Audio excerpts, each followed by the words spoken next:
এই যে শোভাযাত্রা দেখবেন, মঙ্গল শোভাযাত্রার সামনে থাকে একটা পেশার ছবি। পেশা, পেশা চিনেন?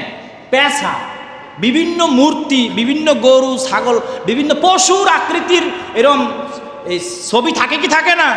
এগুলো সাজায় নিয়ে তারা মঙ্গল শোভাযাত্রা করে। আমি চিন্তা করলাম কি ব্যাপার, এই যদি মঙ্গল শোভাযাত্রা হয় তাহলে এই পহেলা বৈশাখেরা পেশা বাইর করে কে? সামনে পেশা থাকে কে?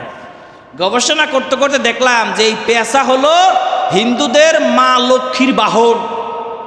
কার বাহন? হিন্দুদের মা লক্ষ্মীর বাহন। কারণ হিন্দুরা মা লক্ষ্মীর খুব মনে করে যে মা লক্ষ্মী আসল, ভাগ্যর দরজা খুলে দেবে মা লক্ষ্মী, এটা হিন্দুদের বিশ্বাস। তা আমি চিন্তা করলাম যে পেশার ছবি বানাইছে, এর সাথে হিন্দুদের মা লক্ষ্মীর সম্পর্ক আছে না নাই? আছে, কিন্তু তাদের পেশার উপরে কিন্তু মা লক্ষ্মীর ছবি দেয় না বা মূর্তি বসায় না, খালি রেখে তারা হাঁটে। এর কারণ কি? এর একটা মাত্র কারণ, তারা এই যে পেশা, এটাকে তারা মনে করে অলক্ষণে। কি মনে করে? অলক্ষণে। এর উপরে যদি মা লক্ষ্মী বসে তাহলে এটা লক্ষণীয় হয়ে যায়। এটা তাদের বিশ্বাস, ধারণা। তাদের কি করে বলেন? ধারণা।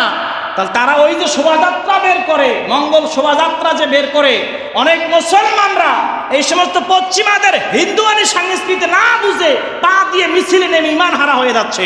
ঠিক কিনা জোরে বলেন? কারণ তারা এটাই বুঝাতে চায় যে ও মা লক্ষ্মী, তোমার জন্য বাহন সামনে আছে, তুমি আইসা বসো আর আমাদের কপাল খুলে দাও। নাউজুবিল্লাহ করে। কারণ সমস্ত ভাগ্য খুলে দেওয়ার মালিক কে? আল্লাহ। ওয়ালা দররান ইল্লা মাশাআল্লাহ। সমস্ত ভাগ্যের মালিক কে? ভালো কাজের প্রতিদান দিবেন কে? আল্লাহ। তো পহেলা বৈশাখে কেউ রাস্তায় বেরোয় এই শোভাযাত্রায় যোগ দিবেন না, ওগুলো হিন্দুরা যোগ দিবে। যার যার ধর্ম শেষে পালন করবে। লাকুম দীনুকুম ওয়ালিয়া দীন। ধর্মীয় ব্যাপারে কোনো বাড়াবাড়ি আমাদের নাই, যার যার ধর্ম শেষে পালন করবে।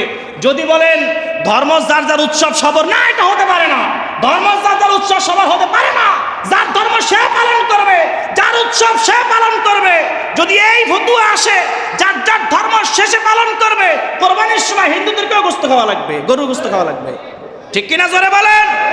যদি কেউ এই ফতুয়া জারি করতে চায় যে যার যার ধর্ম যার যার উৎসব সবার, এই বক্তব্য দিয়ে লাভ নাই। তাহলে কোরবানি মুসলমানদের গোশত খাওয়ার দায়িত্ব সবার।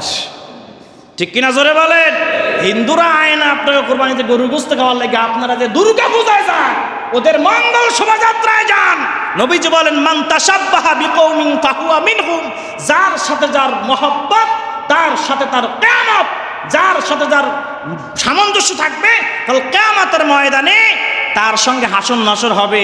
এখন আপনার সম্পর্ক যদি থাকে পহেলা বৈশাখের শোভাযাত্রার সঙ্গে, মা লক্ষ্মীর সঙ্গে, আপনার হাসন নাসর হবে মা লক্ষ্মীর সঙ্গে। নাউজুবিল্লাহ বলেন। আমি কোনো ধর্মের বিরুদ্ধে বলছি না, তাদের ধর্ম তারা পালন করবে, আমাদের ধর্ম আমরা পালন করব। ঠিক কিনা জোরে বলেন? কোনো মুসলমানের পোলারা, মুসলমানের সন্তানরা কোনো হিন্দুদের অনুষ্ঠানে যোগদান করতে পারে না, কোনো মঙ্গল শোভাযাত্রায় যোগদান করতে পারে না, কোনো পূজায় যোগদান করতে পারবে না। যদি বিশ্বাস ভক্তি নিয়ে কোনো পূজায় বা মঙ্গল শোভাযাত্রায় অংশগ্রহণ করে, ওদের ঈমান চলে যাওয়ার সম্ভাবনা আছে। ঠিক কিনা জোরে বলেন? আল্লাহ আমাদের হেফাজত করুক, আমিন বলেন। 14 এপ্রিল পহেলা বৈশাখে আমরা ইবাদত বন্দেগী করবো, আমরা শোভাযাত্রায় নামবো না। আল্লাহ রাব্বুল আলামিন আমাদের সকলকে কবুল করুক, আমিন বলেন।